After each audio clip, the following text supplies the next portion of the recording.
everybody. If you want to make a clip like this in Rough Animator, I'm here to teach you how to do that today. This is the first step, and there's going to be 2 tutorials on this. Right now I already have my guidelines set, and it's not going to be a very complicated animation. This is just to teach you how to make it look good, so we're only going to really be drawing, as far as the body, 1 frame. And that's because, I mean, that's all you need to know how to draw to make every other frame, of course, but there's only one quick and easy solution to skipping that terrible look that you find with, you know, when you're on Rough Animator, you get the smallest brush you can in black, and you start drawing all the lines. It just looks blocky. You know how to draw, but no matter what you do, you just can't get the lines to look neat and nice, and they're so bold that it just looks blocky when you're done with it. Well, the solution that I just found, and I mean I just found it, looking at my other pieces of art, I knew I drew the right shapes and everything, but it just looks so terrible, is because I was using the black lines. You can use some black near the eyes and the nose and the mouth, but other than those areas, everything just looks so etchy and not smooth, you know. The one solution to that is just to use colored lines. Just use colored lines. I'm not a clickbaiter. You don't have to listen to the whole tutorial. You don't have to watch the whole thing.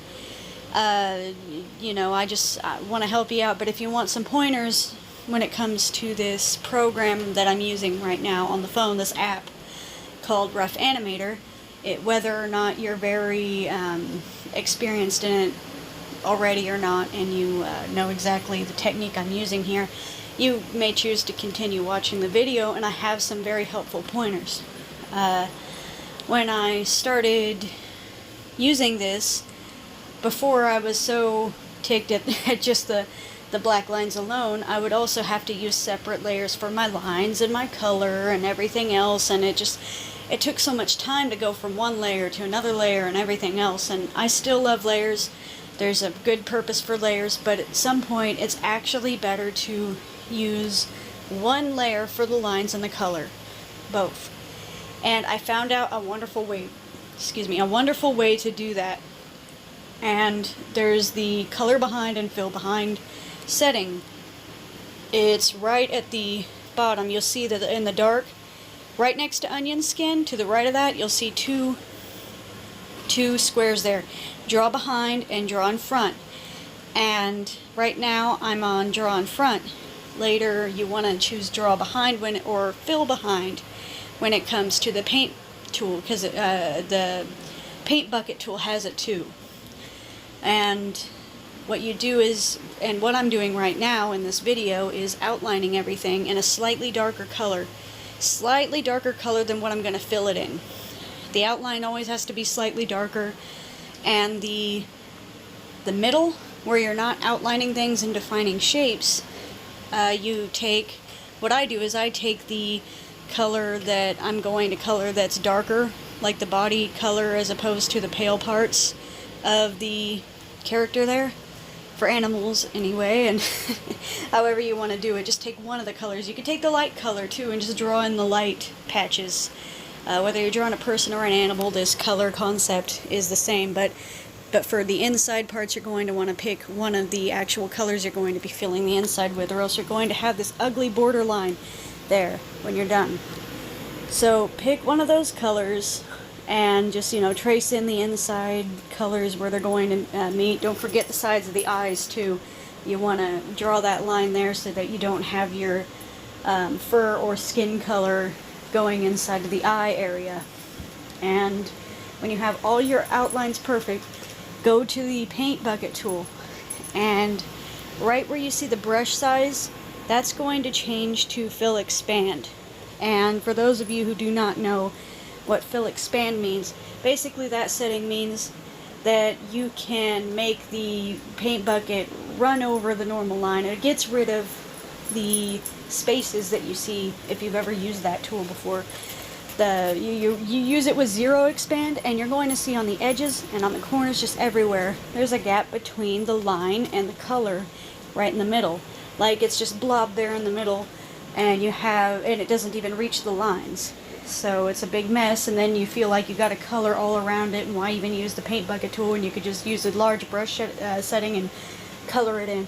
But then that makes you use a smaller and smaller brush later on and get the edges again anyway, because you can't paint everything over with that big blocky brush, you know what I mean? And so to get rid of all of that effort, all of that time wasted, because animation takes a long time, what I do is I use the same layer and I use fill expand. And I use it at the setting of 1 or 2 pixels, sometimes 3. It just depends on the kind of line I'm using. You can generally get away with at least 1 or 2 more pixels than the line is wide. I figured that out. I never seen it overflow so much that it skips over the line at those settings. You could play around for yourself to see what's right for you, but you're going to want to use that fill expand tool to some extent so that you don't have those gaps. One thing you might not be able to get rid of though is if you have like a triangle corner that's really a sharp corner, or you got like a little bit of fur here at a point, you're going to have to color in those a little bit. Still stay on the fill behind or draw behind. Draw behind you're going to have to use because it works on the color tool as well, the pen tool. Now the reason you want to do draw behind is because otherwise you're on the same layer, you're going to be drawing over your lines, but if you color behind, it will stay under the lines, even though it's on the same layer there. So that's a good tip right there. Another thing that I like to do that corresponds with this tutorial here is I like to make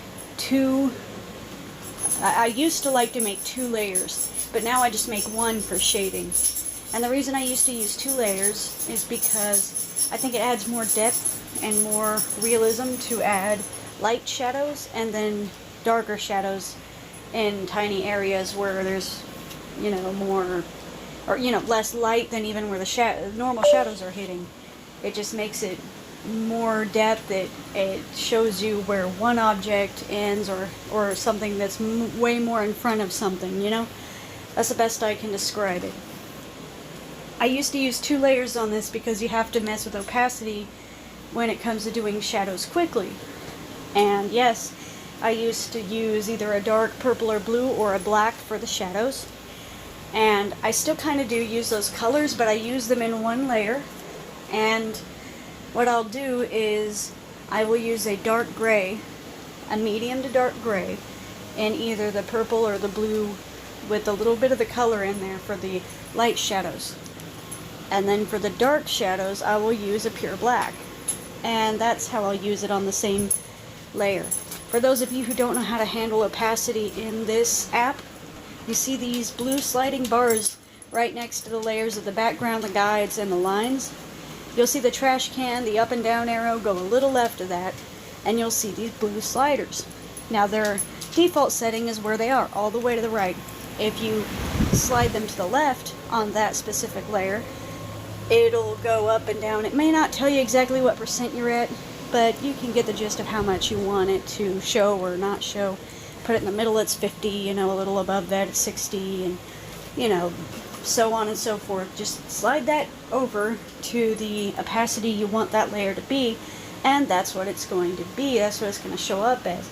I like to set mine to 50 or 60% because, as I said, I'll only use a light grayish, a medium to dark gray for the shadows. I put it at a 45 back when I only use 1 tone of shadows, and I make it all black or dark. It just depends on what I'm in the mood for doing as far as shading. But that'll give you a clue to play around with your own settings on what you like with your art. But the final result is a lot cleaner. My whole point is, if you use colored lines instead of black lines on Rough Animator, it's the only way to get these smooth lines, because the smallest brush setting is so thick and bulky compared to those nice, neat anime lines that you see in the professional stuff, and you need to kind of compromise and do different things with a phone app. Get creative there. You know, that's just the way to do it. And it looks almost just the same to me. Of course, like I said, I'm using a smaller screen here. I'm on the phone. It looks almost just like a screenshot of professional anime, to me at least. I'd like some feedback, because I don't know how it looks on the computer monitor. It's been a while since I used my computer. I'm only really have time to use my phone when I'm doing all of this. So, yeah. Well, give me some feedback. Tell me what you think. The rest of this video is going to be silent, and you can just enjoy watching the rest of it if you would like. But after this video, we'll be going on to part 2, where I tell you about Medibang Paint and Kinemaster.